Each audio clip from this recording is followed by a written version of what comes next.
The following content is provided by MIT OpenCourseware under a Creative Commons license. Additional information about our license and MIT OpenCourseware in general is available at ocw.mit.edu. So Monday's class really picks up from the lecture we had this past Monday. So we started crystal field theory and then talked about octahedral shaped molecules and splitting of d orbitals. And then on Monday, we're going to continue with that topic. We're going to move in and talk about tetrahedral molecules, square planar molecules, and how they're going to split the d orbitals, and then how that relates to something, why we need to know about any of that. And that's because it's able to predict some of the properties of molecules, like their colors, and also their properties in terms of spin, and using various different spectroscopies to learn about something about particular molecules, coordination complexes. So before we get into that unit, we're going to kind of take a step back and talk today about shapes of molecules. So we introduced octahedral, but now we're going to talk about all the other kinds of shapes of molecules and in today's lecture.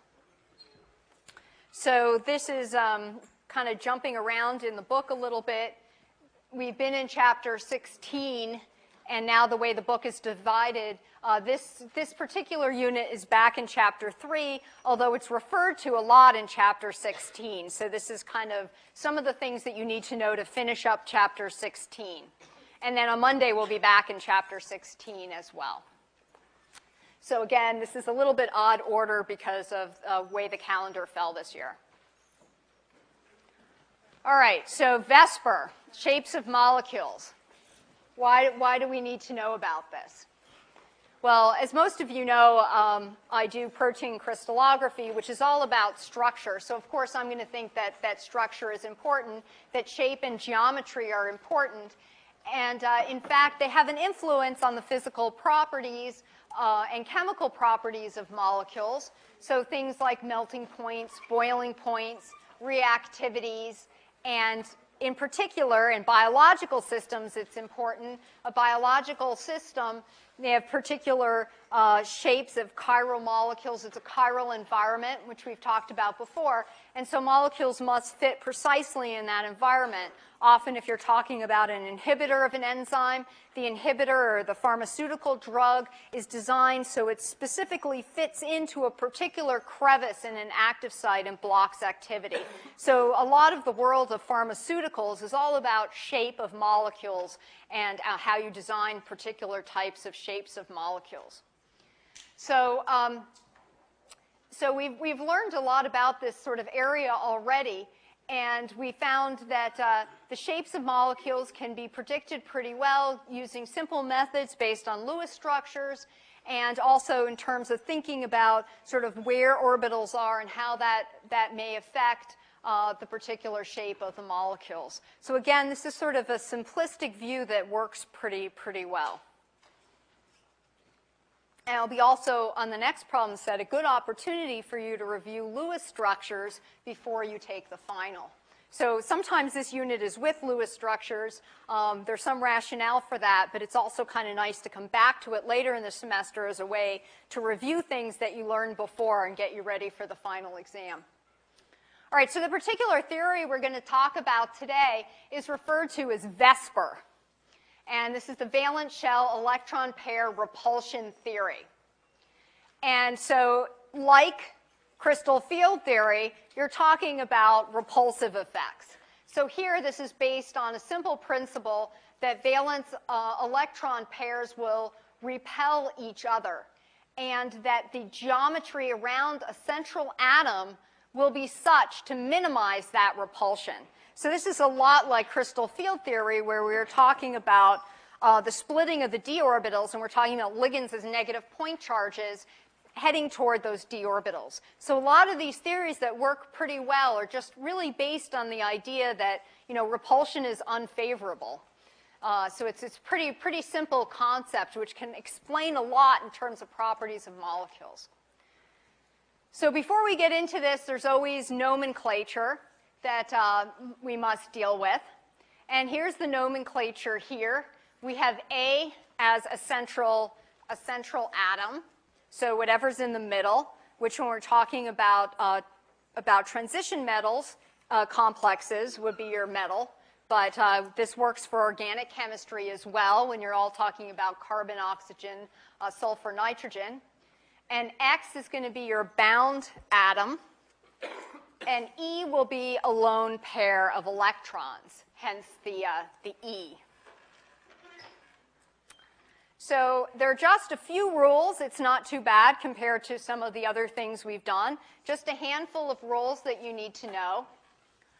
First, you need to know that the steric number, abbreviated Sn, is used to predict geometries and what that steric number refers to. So it refers to the number of atoms bound to the central atom plus the number of a lone pair electrons on the central atom. So here we're not concerned about double or triple bonds. We're only concerned about how many things are around our central atom, both the bonded and the lone pairs. So whether it's a double or a triple bond doesn't matter at all for these cases. So it's the number of atoms bonded, not the number of bonds, which is important to remember.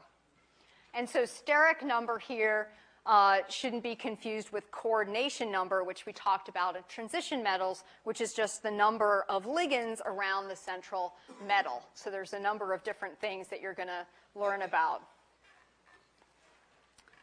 All right, so if they're for resonance structures, you can imply Vesper to any one of them. And there are two cases that we need to consider today. One is the case when there are no lone pairs, and another is the case when there are lone pairs. So those are all the rules. It's really not too complicated for this. So we're just going to go through today and look at all these different molecules and consider the nomenclature and the geometry around them. So first, we'll consider formula type. And so AX2 would mean that you have a central atom A, and we have two atoms bound to it, so two X's. And now we're considering the cases without lone pairs of electrons, so there won't be any E's until later. So then the steric number is going to be 2. And so here would be the shape of the molecule. And so we have a center atom and two atoms bound to it. It would have linear geometry and a bond angle of 180. So that's pretty simple. So now we go to the next category where you have 3 things bound. So that would have an SN number of 3. And this is going to be the shape of that molecule. And what is this called? Trigonal planar. And what are the angles? 190, or 120. Okay. So now if we move up to 4, and this one should be pretty familiar to you. So if we have 4 things bound, SN number of 4, this is the molecular shape that we have, and you all know this as tetrahedral. And the angles of tetrahedral are 109.5. So these are all things you have to memorize, so it's good this is written in your notes, but if you don't look at your notes and just try to think about it, it'll be a good review for the next exam on this topic. All right, so if we go into the next category when we have 5 things bound, so that would be AX5, 5 atoms bound, SN number of 5. We have this trigonal bipyramidal geometry. And what are the angles around the equator here connecting the red atoms? 120. And what about red to black? 90. Right. And then if we go to the next category, when we have 6 things, we talked a lot about this in the last 2 classes. So what kind of geometry is this? It's Octahedral geometry with angles of 90, right. So these are all the basic shapes when you just have 2 through 6 atoms bound. So let's take a look at a couple of examples of molecules when we have actual atoms listed. If we look at CO2, what is our SN number? 2, right? So we're only considering the number of atoms bound. We don't care that they're double bonds. We're only concerned with the atoms that are linked to the central atom here. So then the geometry is what? Linear and angles 180, right? So we'll look at another example here. Is this one going to be the same or different from the one above? Same, right, because we don't care about the double or triple bonds, so we can go through. SN number is still 2, it's still linear, and the angle is still 180. Okay, so we move into another example here.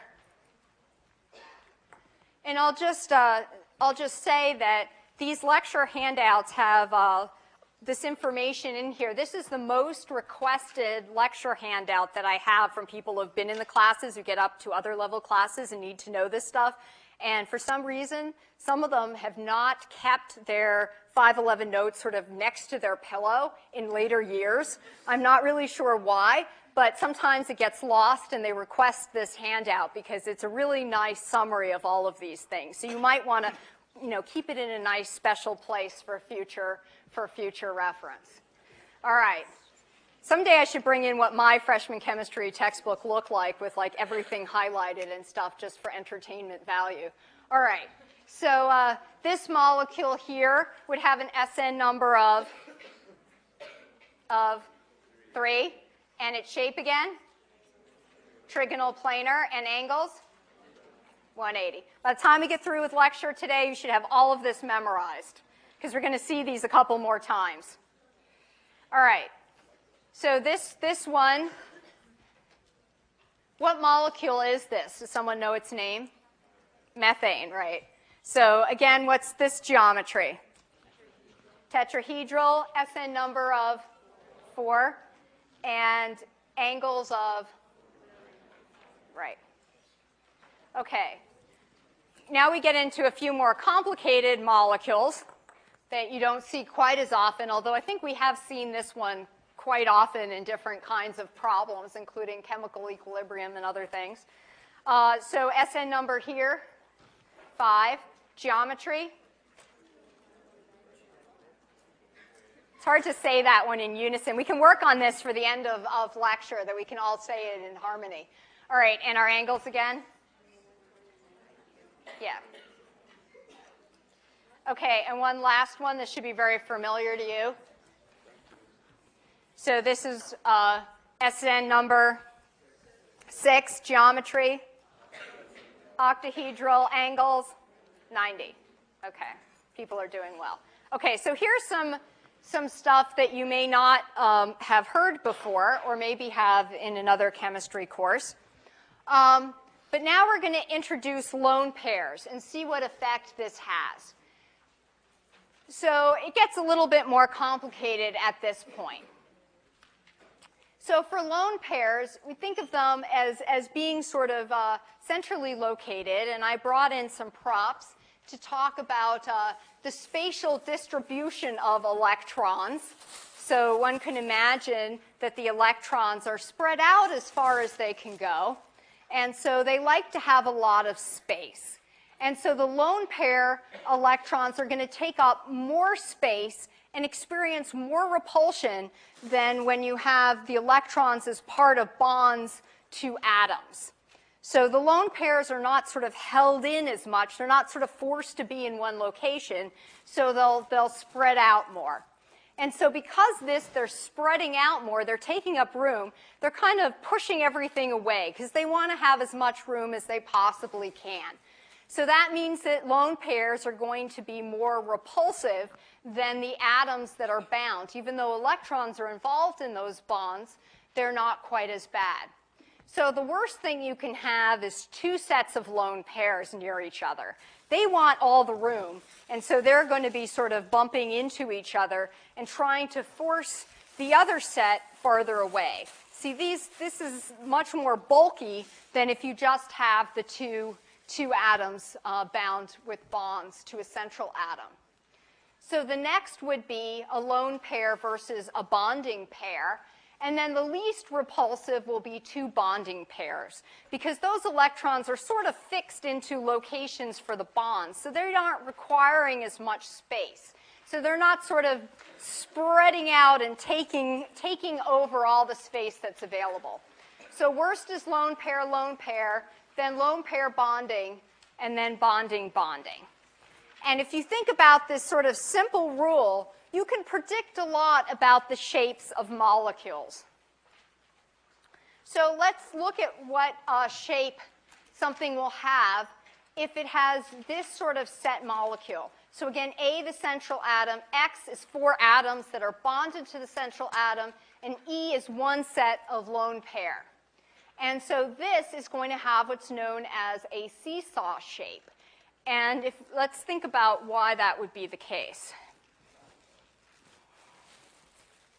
So if we have this sort of central framework, but one of these bonded atoms is now going to be replaced with a lone pair. So there are 5 things around this framework. One is a lone pair. So where are you going to put it? So if we put it on top, what are the angles between these lone pairs on top and the 3 red bonded atoms? 90. So that's kind of close and not so favorable. If we instead put one over here, then we have still this sort of negative interaction with the 90 here and the 90 here, but we only have 2 of them instead of 3, and these guys are 120 apart, so it's not so bad. So there's a little bit more space in the equatorial position, and so that's why you get this seesaw shape, because you would want to put it in the equatorial position where there's only sort of these 2 rather than 3. There's just a little bit more space because these guys are farther away. So that gives rise to seesaw geometry. So you can sort of, again, these rules are more to explain in retrospect what's observed about those molecules, and then you rationalize. But the rationalization works pretty well. So if we do that, if we put a lone pair then here, instead of at one of these top positions, we get this seesaw geometry. And so let me help you remember this. So see, get the seesaw geometry. How many of you actually grew up with seesaws in the neighborhood playground? Oh, still most people, okay. They're actually one of the most dangerous toys, and I think a lot of playgrounds have removed them because of the one kid who sort of sits on it and keeps you like stuck up in the air because they're a little heavier than you are, and you're stuck there for a really long time, and then eventually they get up and you go falling and flying. So we may have to give this a new name at some point when all seesaws are removed from playgrounds, but it sounds like it's still usable. Okay. So now if we wanted to put another lone pair on that same structure, we still have the central atom, 3 atoms bound. Now we have 2 lone pairs. Those 2 lone pairs then will go into the equatorial positions as well. And so you kind of have this sort of arrangement.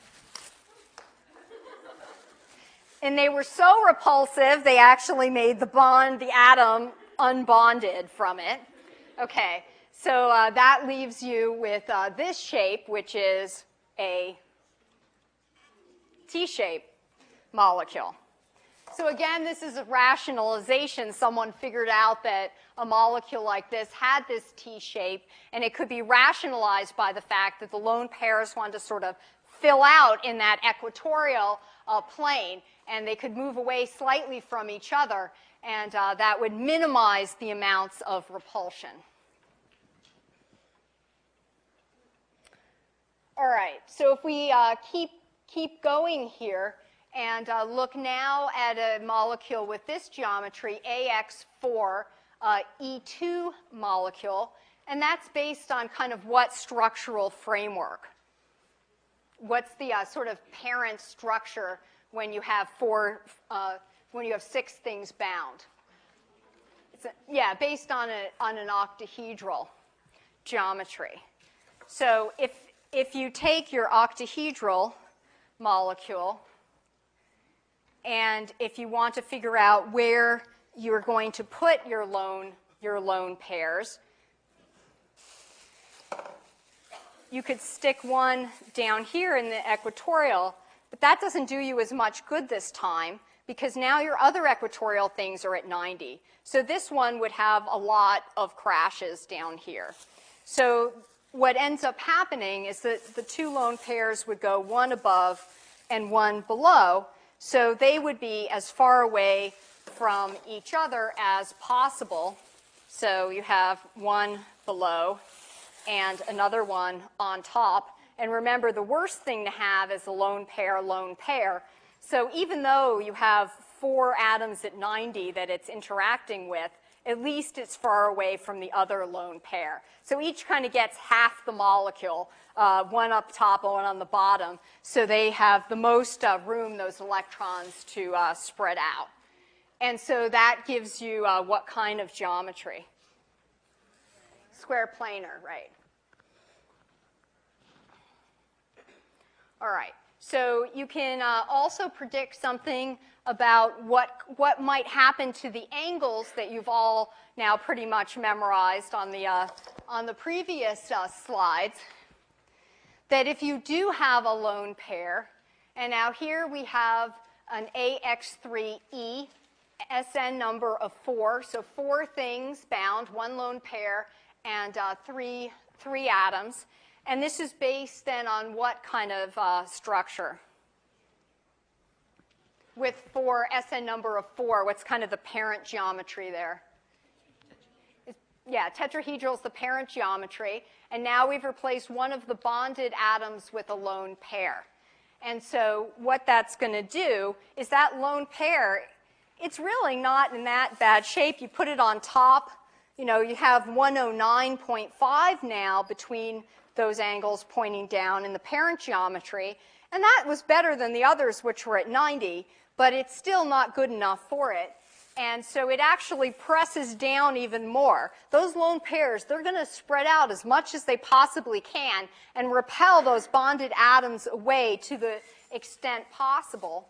So in this molecule, what's observed is that the angles in between here, in between the hydrogens, instead of being 109.5, which is what you'd expect for the true tetrahedral geometry, they're 106.7. So this lone pair is pressing down, compressing the bonded atoms even closer to each other than what is sort of the normal framework. So this really takes up a lot of room here and is repulsive toward these bonded angles. So again, the Vesper theory can predict these kinds of, or really explain these kinds of changes. If you observe the smaller angle, you can say, oh, there was a lone pair. That makes sense that it would be a smaller angle because there'd be repulsion down. So again, you can think about it. You know, you can make one of these lone pairs yourself, lone tech, and think about the shapes here. All right, so we can also rationalize the difference between a PH3 and NH3 molecule. So they have pretty much the same framework here based on tetrahedral geometry, AX3E, SN number of 4. But now, instead of the number for methane that we saw of 109.5, and instead of the 106.7 for NH3, we now get a really small angle between the angle between hydrogen and phosphorus and hydrogen, is now 93.3. So it's even more compressed. And the reason why is because we're moving down in the periodic table. And so as we move down the column in the periodic table, we're going to have lone pairs that have even larger spatial volumes. And so they're going to compress even more. So now it's sort of, it's an even bigger sort of situation here. The lone pairs are trying to fill up even more volume, and so they're sort of trying to compress as much as possible these atoms away. They're filling up all available space and making the angle here even smaller. And so if asked about this, if asked to predict, you could sort of look at where things are in the periodic table. Here's nitrogen, here's phosphorus. And so if we had a compound based on nitrogen or phosphorus that was based on tetrahedral geometry, one might expect that the angle becomes even smaller as you move down the periodic table, as that lone pair that's on there is filling up even more and more spatial volume. So this kind of combines ideas of trends in the periodic table with shapes of molecules. All right. Another thing that you can sometimes predict is about bond lengths. So if you experimentally observed different bond lengths in a molecule, you could use Vesper to go back and think about where that may have come from. So what's this geometry here? So the one that's shown and also the parent geometry. So one that's shown is what? Seesaw. And the parent geometry? Right, Trigonal Bipyramidal. All right, so here we have AX4E. We have an SN number of 5. We have 4 atoms bound. We have 1 lone pair. And now it's observed that there are 2 sets of SF bonds. One set is 1.545, and one is 1.646. So what do you think those different bond sets? There's 2 types of bonds.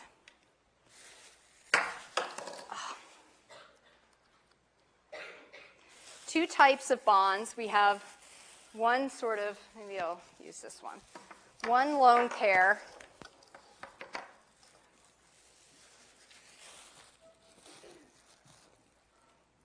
So likely one set would involve the gray atoms, and the other would be the black atoms.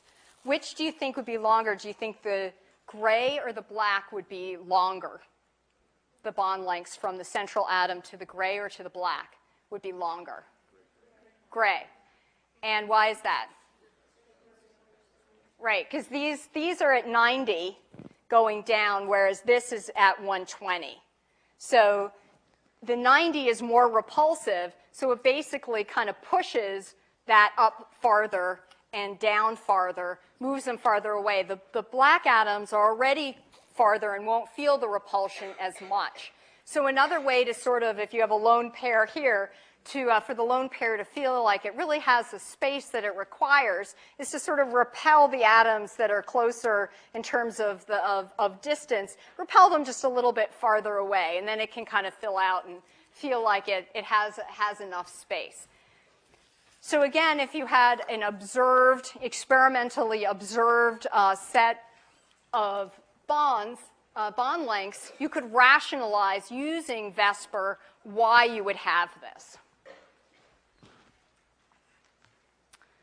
Okay, so as we said, more repulsion between the lone pair electrons and the axial ones, because those are at 90, so those would move farther away. Okay, so that's a lot of the theory, and now we're just going to run through these sheets and talk about the different types of geometries, the names of the different types of geometries when you have the lone pairs on there, and then look at some examples. And again, if you call out the answers, and if we go through this quickly, this is all that we need to go over for today, and it'll be a good review You'll sort of have the opportunity today to memorize this. You might want to go back over it a couple times, but pretty much this is this whole unit. It's not too challenging.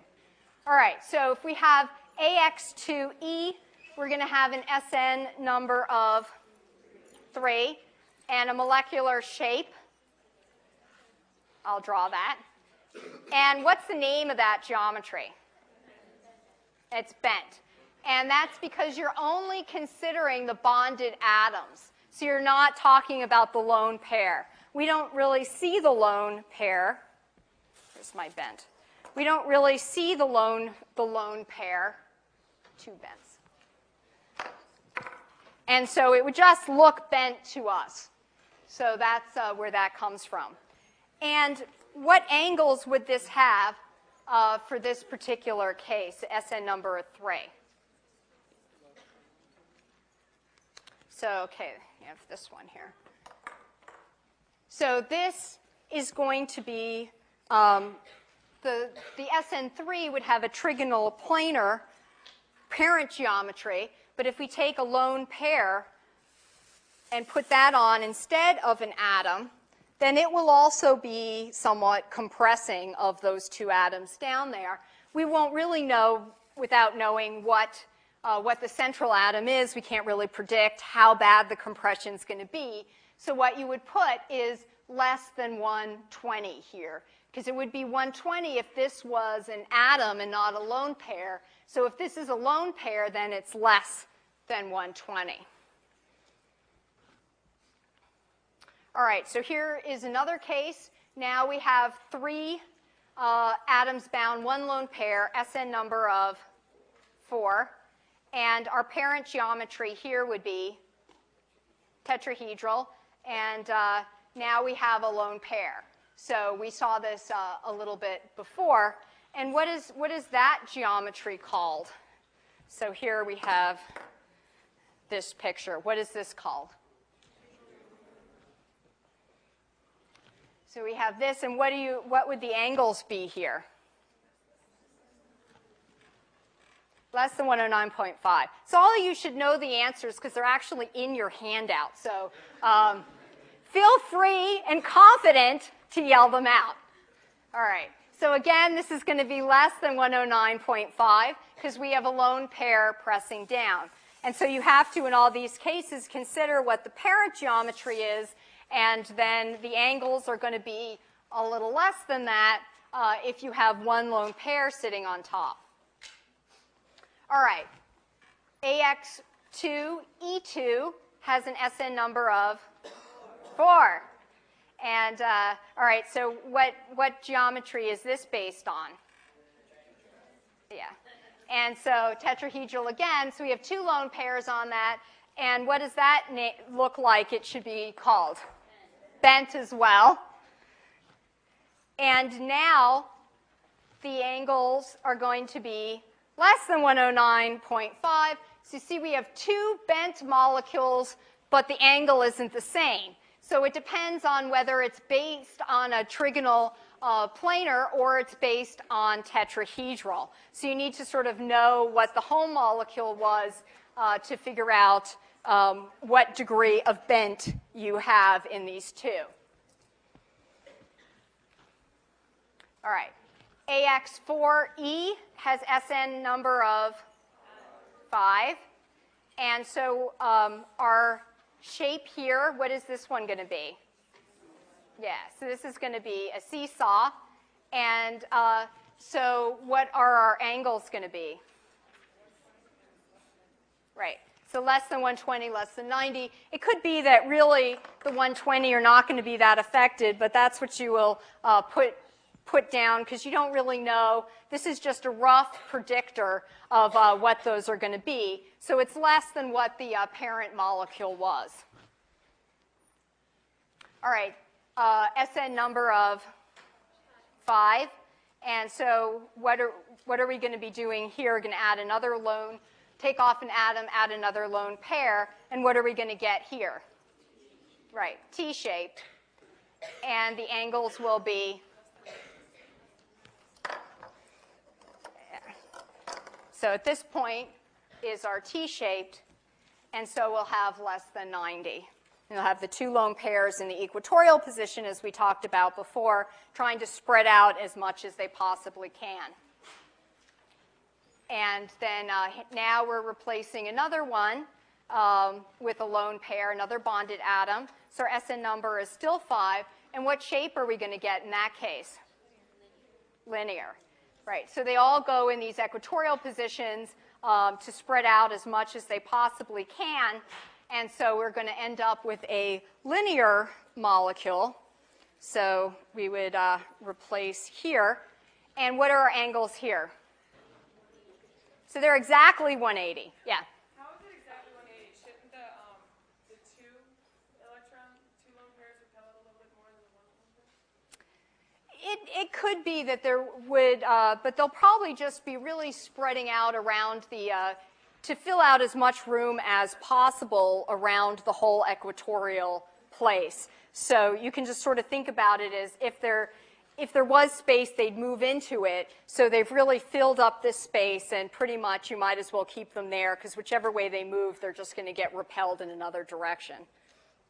So that's kind of the one exception are these ones that turn out to be linear. There's one other exception where the angles aren't going to change as well, where you have orbitals on kind of either side that counteract. That's a good question. All right, so one more. We have AX5E, SN number of 6. So this is based on what parent molecule? Octahedral. So we're going to take off one ligand. And so this would be if we removed one of the ligands here. And we get this parent shape, which is called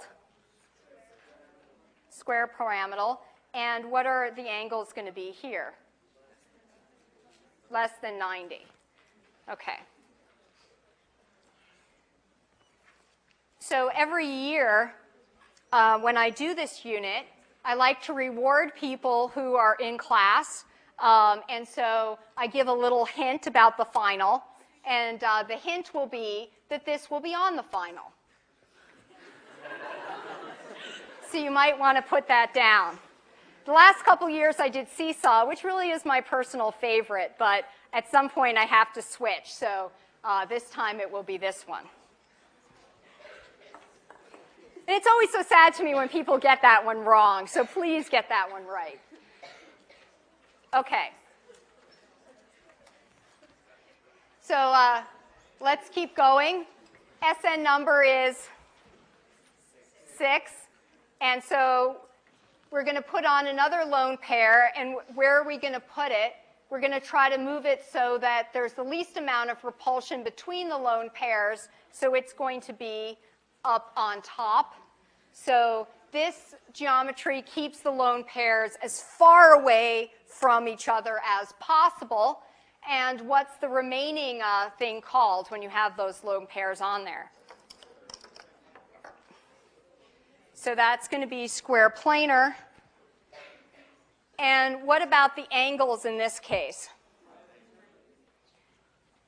So in this case, they're just 90 because you have a lone pair on top pushing down and a lone pair on the bottom pushing up.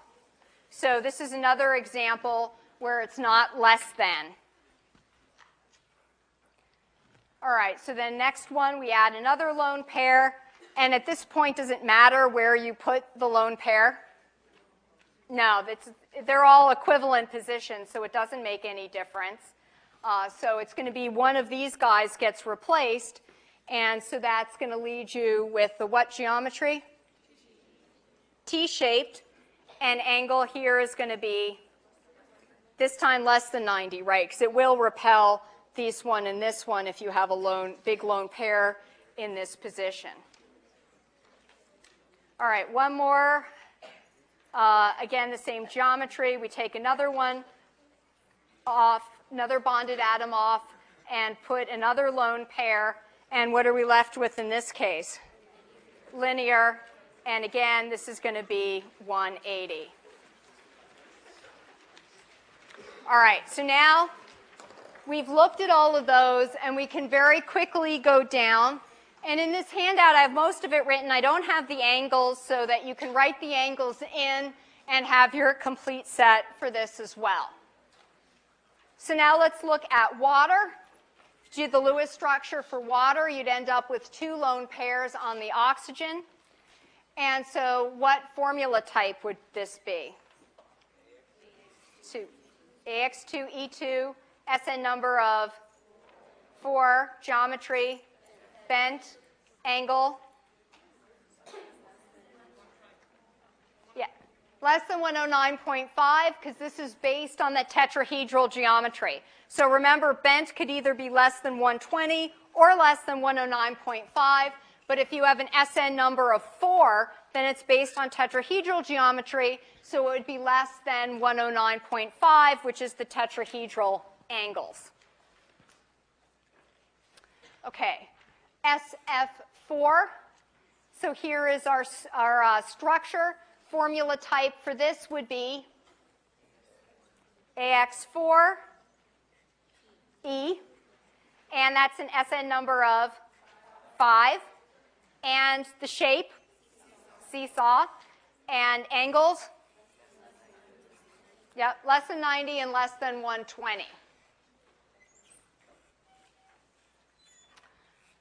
Here's another one, BRF3. These are all probably ones that you did Lewis structures for. If not, I'm sure you will before the final. So here's another one. The formula type for this would be X3. E2, and SN number 5, and geometry, T-shaped, angles, less than 90. Okay, so if we keep going, here's another example, xenium and fluoride, and we have 3 sets of lone pairs. What's the formula type? Yep, AX2E3, SN number of 5, geometry, linear, angle, 180. Okay, BRF5, formula type, AX5E, SN number 6, geometry, square pyramidal, and angles, less than 90. So you want to remember that one. Okay. Here's another one with an additional lone pair, formula type, AX4E2, SN number 6, geometry, square planar, angle, 90 exactly. All right, so that completes that list. And again, the theory of Vesper, you're taking experimental results and then trying to apply a theory to it. So it's not good at really making exact predictions about things, but it's really good at rationalizing what they have. All right, so have a wonderful Thanksgiving, everybody.